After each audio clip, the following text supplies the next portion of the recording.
Ég ætla að lesa einn kafla úr þessari bók sem heitir Saklaust blóð í snjó og þetta byggt á raunverulegum atburðum.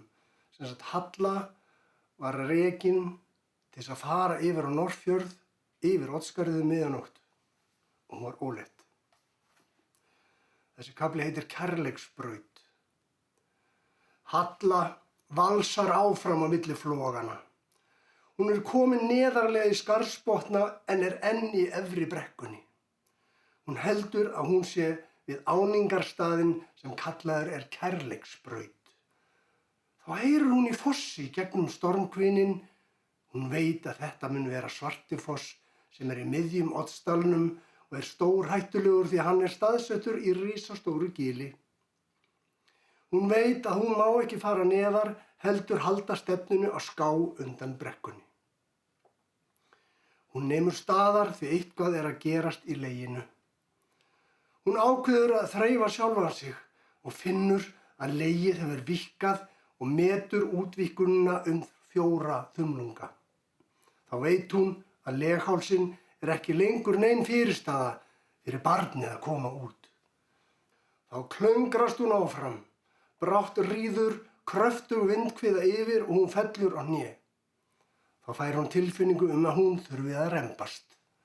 Líkaminn hefur lokið við útvíkkunina og nú hefst rembingurinn sem lýkur ekki fyrr en barnið fætt. Ekki hér, elsku vin, ekki fæðast hér, kallar hún út í storminn. En snjóstormurinn beljar í kringum hana og þaggar niður köll hennar.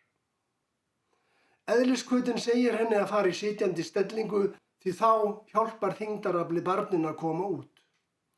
Þegar hún búin að rembast nokkur sinnum í þessar stellingu, þreifar hún sig og finnur þá kollinn. Hún grætur með ekka og kvíða. En ég í Norðfjarðarhreppi, í Norðfjarðarhreppi, hvískrar hún að sjálfri sér. Þá fær hún rembingskast á ný og hún finnur hvernig höfuðið þrýstist út. En það fyrirstaða.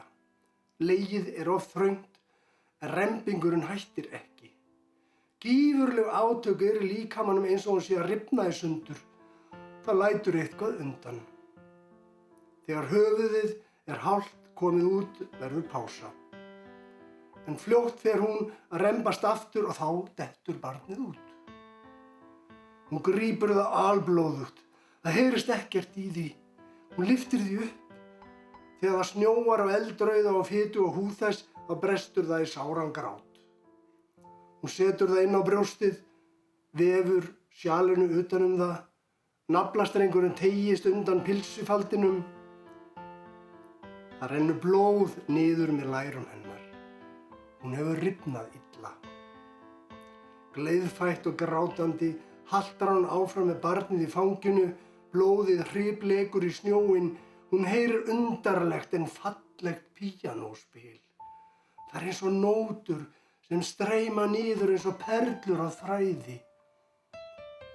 Það minnir hana á píanóið sem var á prestsetrinu sem Nóra stóra spilaði á þegar hún og Þorsteinn voru að leika sér á gólfinu sem börn.